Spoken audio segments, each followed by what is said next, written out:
Hi all welcome to footy arena. Brazilian super താരമായ Neymar ജൂനിയറുടെ പ്ലാനുകൾ എന്തൊക്കെയാണ് എന്നത് നേരത്തെ തന്നെ ബ്രസീലിയൻ മാധ്യമമായ ഗ്ലോബോ റിപ്പോർട്ട് ചെയ്തിരുന്നു.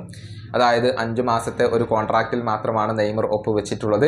ഈ സീസണിന് ശേഷം യൂറോപ്പിലേക്ക് മടങ്ങിയെത്തുക എന്നതാണ് നെയ്മറുടെ ലക്ഷ്യം. അതുമായി ബന്ധപ്പെട്ടുകൊണ്ട് ഒരുപാട് റിപ്പോർട്ടുകൾ ഇപ്പോൾ പുറത്തേക്ക് വരുന്നുണ്ട്. നെയ്മറുടെ ഏജന്റായ പിനി സഹാവി ഇപ്പോൾ വലിയ രൂപത്തിലുള്ള ശ്രമങ്ങളൊക്കെ നടത്തുന്നുണ്ട്. ഏതെങ്കിലും പ്രധാനപ്പെട്ട ഒരു യൂറോപ്യൻ വമ്പൻ ക്ലബിലേക്ക് നെയ്മറെ തിരികെ എത്തിക്കാൻ വേണ്ടിയുള്ള ശ്രമങ്ങളാണ് പിനി സഹാവി നടത്തിക്കൊണ്ടിരിക്കുന്നത് എന്നാണ് ഇപ്പോൾ റിപ്പോർട്ടുകൾ ചൂണ്ടിക്കാണിക്കുന്നത്. നെയ്മർ ഒരു ഷോർട്ട് ടൈം കോൺട്രാക്റ്റിൽ ഒപ്പുവെക്കാൻ തയ്യാറാണ്, സാലറി കുറക്കാൻ തയ്യാറാണ്. അത്തരത്തിലുള്ള വിവരങ്ങളാണ് ഇപ്പോൾ പുറത്തേക്ക് വരുന്നത്. ആ ഒരു റിപ്പോർട്ട് ഇങ്ങനെയാണ്: നെയ്മറുടെ ഏജന്റായ പിനി സഹാവി നെയ്മറെ കുറിച്ച് എല്ലാ വമ്പന്മാരായ യൂറോപ്യൻ ക്ലബ്ബുകളെയും അറിയിച്ചിട്ടുണ്ട്. അനുയോജ്യമായ ഫിനാൻഷ്യൽ ടേംസ് അംഗീകരിക്കാൻ നെയ്മർ തയ്യാറാണ്, അഥവാ ആ ഒരു സാലറി ഒക്കെ കുറക്കാൻ നെയ്മർ തയ്യാറാണ്. മാത്രമല്ല ഷോർട്ട് ടൈം കോൺട്രാക്റ്റിൽ ഒപ്പുവെക്കാനും നെയ്മർ തയ്യാറാണ്.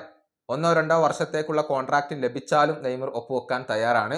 ഒരു വലിയ യൂറോപ്യൻ ക്ലബിലേക്ക് എത്തുക എന്നുള്ളതാണ് നെയ്മറുടെ ലക്ഷ്യം. ബാഴ്സലോണക്ക് അദ്ദേഹത്തിൽ താല്പര്യമുണ്ട്.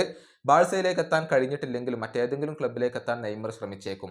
ഇതാണ് ഇപ്പോൾ മാധ്യമങ്ങൾ റിപ്പോർട്ട് ചെയ്തിട്ടുള്ളത്. അതായത് അടുത്ത സീസണിൽ ഏതെങ്കിലും മികച്ച ഒരു ക്ലബിൽ നമുക്ക് കാണാൻ കഴിയും, നെയ്മറെ കാണാൻ കഴിയും എന്നത് ഏറെക്കുറെ ഉറപ്പായ ഒരു കാര്യമാണ്. നെയ്മറുടെ ലക്ഷ്യം 2026 വേൾഡ് കപ്പിന് ഏറ്റവും മികച്ച രൂപത്തിൽ ഒരുങ്ങുക എന്നുള്ളതാണ്. യൂറോപ്പിലെ ഹൈ ലെവൽ ഫുട്ബോൾ കളിച്ചുകൊണ്ട് തന്നെ ഒരുങ്ങുക എന്ന ലക്ഷ്യത്തോടു കൂടിയാണ് നെയ്മർ ഇപ്പോൾ ഉള്ളത്.